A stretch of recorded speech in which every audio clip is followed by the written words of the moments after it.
Hello everyone, Juxtaposition here. Today's video will be entitled Stupid Cupid. And of course I'm referring to myself as the stupid Cupid doll. Alright, so what do I mean by this? Well, let's discuss. First of all, you do know what a Cupid is, right? And I don't mean a Cupid doll, but a Cupid is a classic mythological god of desire, attraction, and affection. And of course, I enjoyed the popular music of the 1940s, 50s, 60s, 70s, 80s, and then I sort of lost track of the time capsule of when music was created. But I certainly did enjoy the 1960s music. I did. And really, there's no single songwriter that I could think of that more embodies the songs that took us from the 1960s into the 1970s as other than Carole King. And of course, I never did my research on Carole King. Why would I, right? I just enjoyed her music, which was mostly performed by other singers, right? She wrote music that other people covered, as is rather common in the music industry. Most bands, most acts, like Frank Sinatra, like Dean Martin, like Elvis Presley, are cover acts, cover bands. They play and perform other people's lyrics and musical scores, the melodies. Anyway, it was in the 60s where we started to pioneer this concept of the singer-songwriter as if this was a new thing. And you know what? It is a new thing because it's never really been true in real life. So while I would agree that music can be created anywhere by anyone at any time, in America, I acknowledge that music has roots in New Orleans, in Memphis, Tennessee, Nashville, Tennessee, Detroit, Michigan, Motor City, Motown, Los Angeles, Hollywood, West Hollywood, San Francisco. It can be created anywhere, but particularly in those areas, and of course, Manhattan, New York. But if I was going to select one place where the most music was created and marketed and distributed, it would be Manhattan, New York. And if I had to pick the sausage factory for doing that, and that's exactly what analogy is applicable, it would be what we call the Brill Building. The Brill Building, spelled B-R-I-L-L, is an 11-story building, office building, located at 1619 Broadway at 49th Street in Manhattan, New York, just north of Times Square. It's a little bit further uptown from the historic Tin Pan Alley neighborhood. The Brill Building was constructed originally in 1931. It was named Allen E. Lefcourt Building after the son of the builder Abraham E. Lefcourt. The building was designed by Victor Bank Jr. Like I said, it's an 11-story building and it has approximately 175,000 square feet of rentable office space.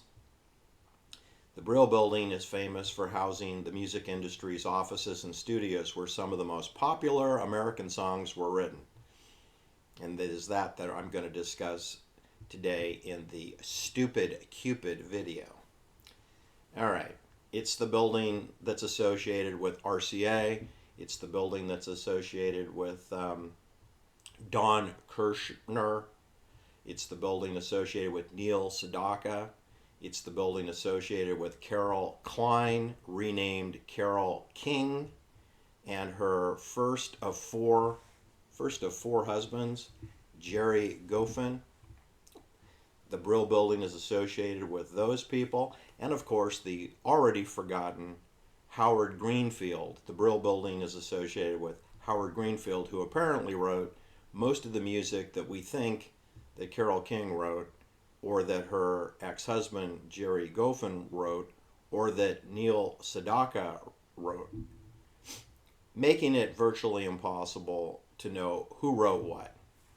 And it's a lot more complicated than that, because there could be 100 songwriters that spent time in the Brill Building that contributed or designed the lyrics or melodies to many of the songs that we associate with Carole King or Neil Sedaka.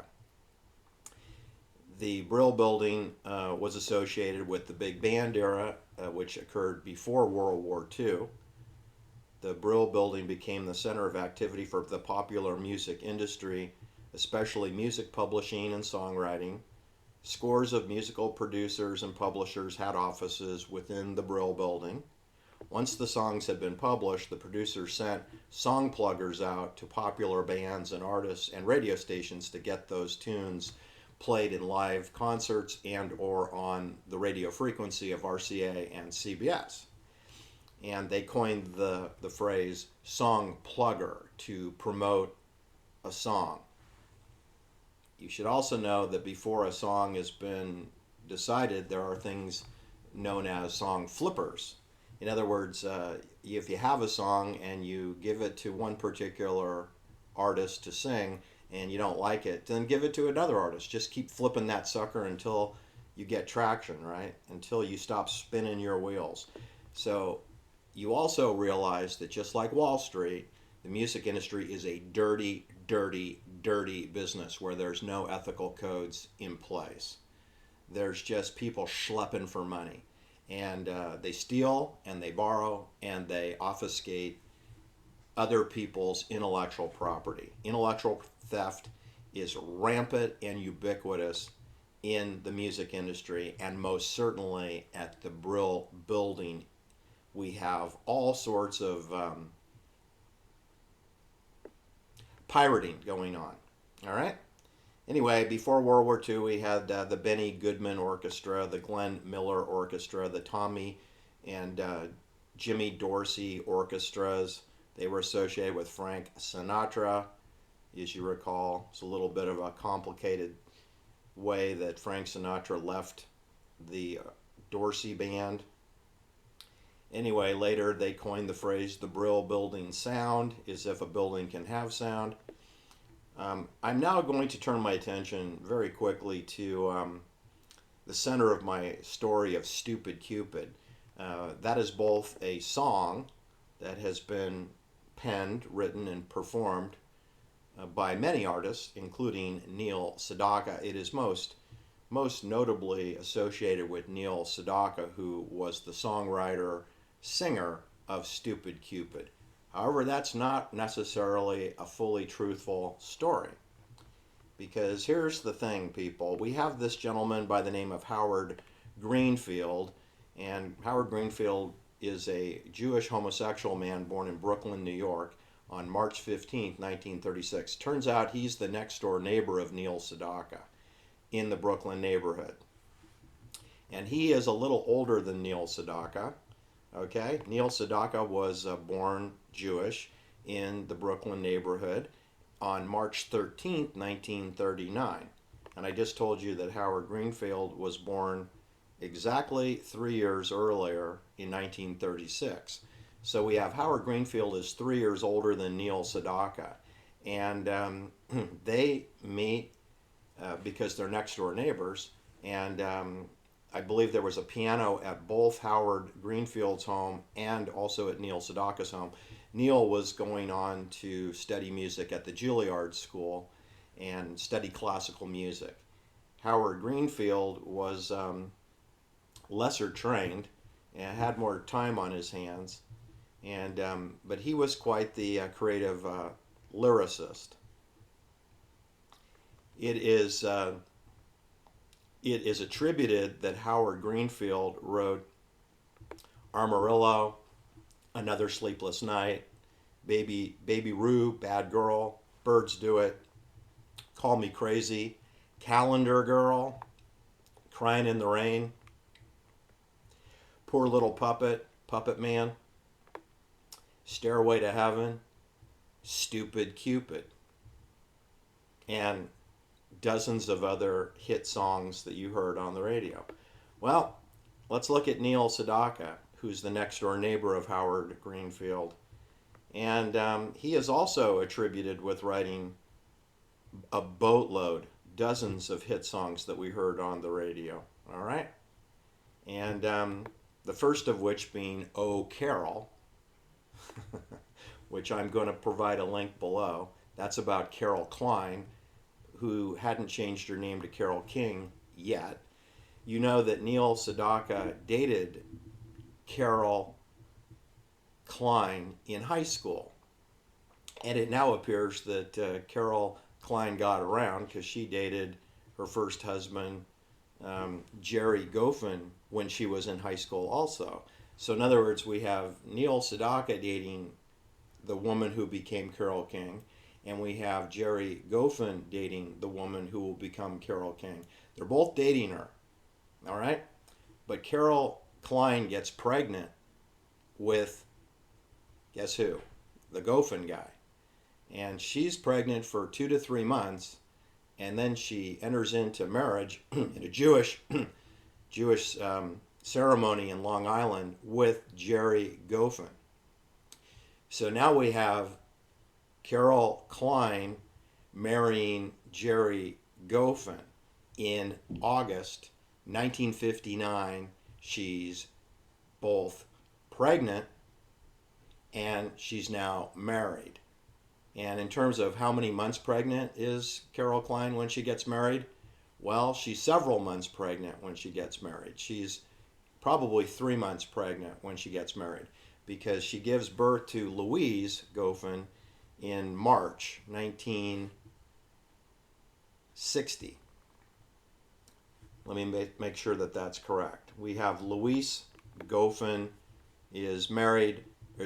born March 23rd, 1960. And she's alive today, and of course she's in the music business also, and she looks a lot like her mother, Carole Klein King. Anyway, so hello Louise, if you're listening. Louise Goffin was born March 23rd, 1960, meaning that her mother must have been pregnant sometime around May 1959, right? Because it normally takes 9 months to deliver a child. So let's just say May or June, Carole King was pregnant and she's in high school. That's the key, because the legend is that Carole King attended Queens College, which is where Jose Menendez went. That's where Leslie Abramson went. That's where Carole King alleged to have gone, but I don't know when she could have gone to Queens College because she was in high school when she got pregnant. And her husband, Jerry Goffin, he apparently was a chemistry student at Queens College, and he's 3 years older. So he's 20 years old, and Carole Klein is 17 years old when they get married in 1959, and then they have a daughter by the name of Louise Goffin in March 1960. Now, during this time, a song is written, allegedly by Neil Sedaka, who was the boyfriend of Carole Klein, where he names the song Oh Carol, where he's very despondent and upset with how cruelly Carole has treated him. Doesn't mention anything about the pregnancy in the song. And then, of course, the melody to the song, which we don't really know who wrote the melody. I mean, it's assumed that Neil Sedaka did, but it's very possible that Howard Greenfield did, or one of the dozens of songwriters that are at the Brill Building, which is kind of my supposition. It was probably somebody at the Brill Building who wrote Oh Carol, not Neil Sedaka and not Howard Greenfield, who are both attributed to have written that song. Both of them. Both of them are. But, you know, it's possible it was a dozen other people, and then they just put their names on it. They were working for, of course, Don Kirshner at that time in 1959. And it was the next year that Neil Sedaka then signed a contract with RCA, who also rented space in the Brill Building. So you have Don Kirshner, who essentially works for RCA, but through his own individual company. So this is very analogous to how the CI operates. Remember, they had Clay Shaw in a building in New Orleans, and he was the head of the Port Authority, known as the Trademark in New Orleans. But in the same exact building, they also had Guy Bannister, who was a former FBI agent and private detective, and he was assigned to work with with Clay Shaw, Guy Bannister, and he did the dirty work, right? And a host of other CIA operatives who all worked for straw companies, including David Ferry, who was a pilot, a private pilot for Carlos Marcello, and I'm sure Clay Shaw. And also Lee Harvey Oswald was assigned space in this building in New Orleans, in Jefferson Parish, and other operatives in the drug business, in the importing, exporting business in New Orleans, a port facility. Well, that's what they do in Manhattan with the music industry.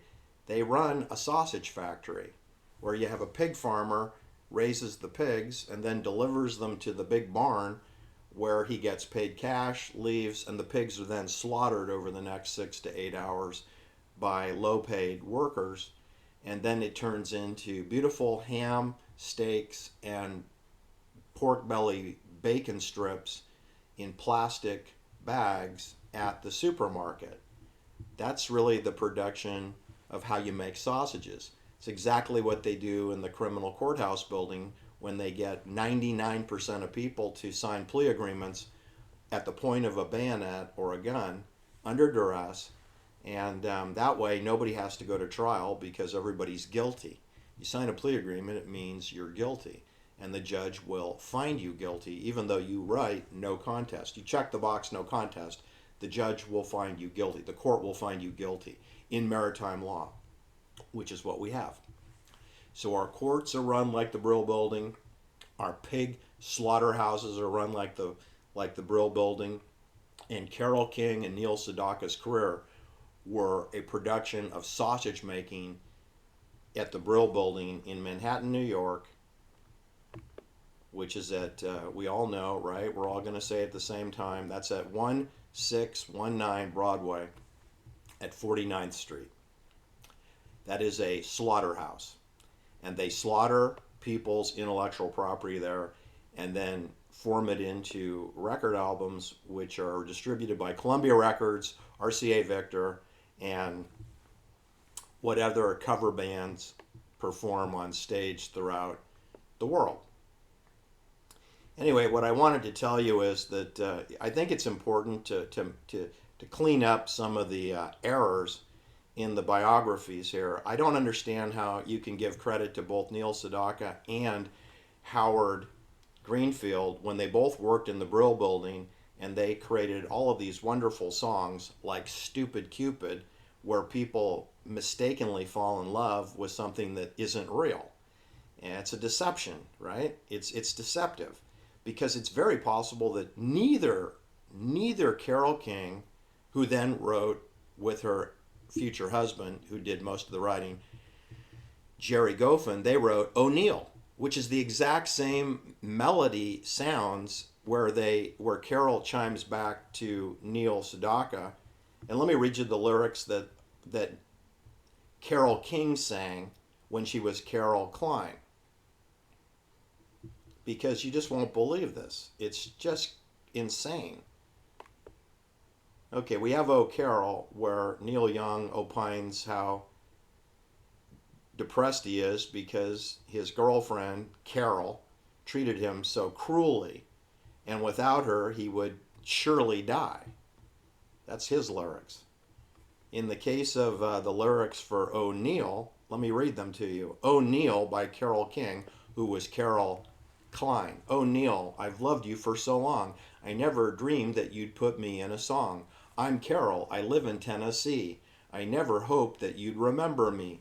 Darling, when I saw you in the square dance, my pulse skipped a beat. My heart felt so heavy, like I had too much to eat. Then you took me walking in the moonlight. It was, oh, so sublime. I had too much molasses, and your lips stuck to mine. O'Neill, I'd even given up a month's supply of chewing tobacco, just to be known as Mrs. Neil Sedaka. My grandpappy, he don't like your records. He said, if I play them, I will surely die. Look out, I see him coming with his shotgun. There's nothing left to do. Oh, Neil, I'll surely die for you. Blam! Shotgun blast. Then the grandpappy. We don't know whose voice this is, a male voice. I told that gal not to play them doggone Neil Sedaka records. End of song. That's the refrain to "Oh Carol," and I will post the "Oh Carol" song played with Dick Clark on a Dick Clark television show, and I will provide a link below for Carole King, who was Carol Klein, refrain. We don't know who Grandpappy was. Your speculations, it's probably Don Kirshner. Anyway, Don Kirshner created the Monkees, which is a fake band. He did it with the help of Howard Greenfield. They created a fake band and a television show called The Monkees. They also wrote the intro melody for Bewitched, starring Elizabeth Montgomery and Agnes Moorehead, who attended the Roman Polanski, Sharon Tate fake wedding reception at the Playboy Club in London, in the Mayfair district of London. You see, nothing is real. Everything is fake. So I'm going to call Carol Klein fake, and I'm going to call her first husband, first of four husbands, Jerry Geffen, I'm going to call him fake, and he had 4 marriages. I think he's still married to his 4th wife, whereas Carol Klein had 4 divorces, 4 marriages and 4 divorces. Neil Sedaka, I'm going to say that he didn't write a lot of his songs, and I'm going to say that Howard Greenfield, perhaps he didn't write all of those songs either, that some unnamed people in the Brill Building probably wrote some of those songs or contributed to some of those songs and have no credits. I'm going to extend it to that Paul McCartney didn't write the songs on Sgt. Pepper's Lonely Hearts Club Band. I'm going to say that John Lennon didn't write his music. I'm going to say George Harrison didn't write his music.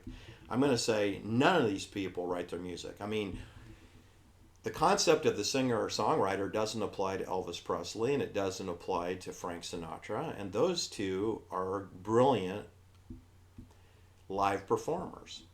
And there's no debate that they didn't write their songs. They didn't write their songs. They sing other people's music. So I don't know why people think like so-and-so is on steroids, that's a bad thing. They're all on steroids, okay? Every one of your favorite athletes is on performance-enhancing drugs. All right? That's just how it is. And everyone who's in the music industry in Hollywood who has their songs presented on the radio and through social media, they didn't do it themselves. The songs have social engineering editing. The songs have adult supervision. There are other people who contributed to the songs. Robert Lamb did not write dialogue. I don't care how many people tell me he did. He did not. And Don McLean did not write American Pie. It's impossible that a 25-year-old from Cold Springs, New York could possibly know that it was a heat wave, helter-skelter weekend, sweltering weather in Los Angeles, the weekend that Lino LaBianca was bayoneted to death, and Abigail Folger was bayoneted to death, and Sharon Tate was bayoneted to death. That's the world in which we live. It's completely and utterly fraudulent. So I hope that helps, the people kind of come to grips with COVID and the chemtrails and the pacification and control operations that are going underway at the moment as we speak. Because they were going on during the 50s and 60s and 70s and 80s before. And now looking back, you can see how fraudulent it all was. When they lie about your music, they're lying about your life. Because when we hear music, it connotes what were we doing when we first heard that song. And what I'm telling you is the song was a synthetic tune that we associate with as being truthful and a pleasant memory. But it isn't. It's synthetic. And all of the mendacities that are going on today with mandates and fake political elections of candidacy of Robert Kennedy Jr. or Ron DeSantis or Gavin Newsom or Dianne Goldman Feinstein or Nancy Pelosi and her private banking drunkard husband Paul Pelosi, these are all mendacities of CIA-controlled crisis actors on a stage. They're to be ignored and not taken seriously. You should never take Ron DeSantis seriously. He will betray you. They always do. He's not in control. Whatever comes out of his pie hole is not necessarily what's going to happen. In fact, it's not going to happen. He has no control over central bank digital currency. The United States government doesn't have control over it, okay?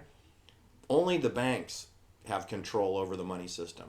And if bankers were all rounded up and arrested and put into jail cells, then we can talk about controlling the money system in a more honest and authentic way. But right now, everything's synthetic. It's the Wizard of Oz. It's the little girl with the dog Toto pulling the curtain back. That's the world that I want to be in, which is the auditing of pulling the curtain back on the music industry, on the banking industry, on the crisis actor political stage industry. That's what this channel is all about. Please like and share my videos. I am Shadow Band. Have a great day. Bye-bye.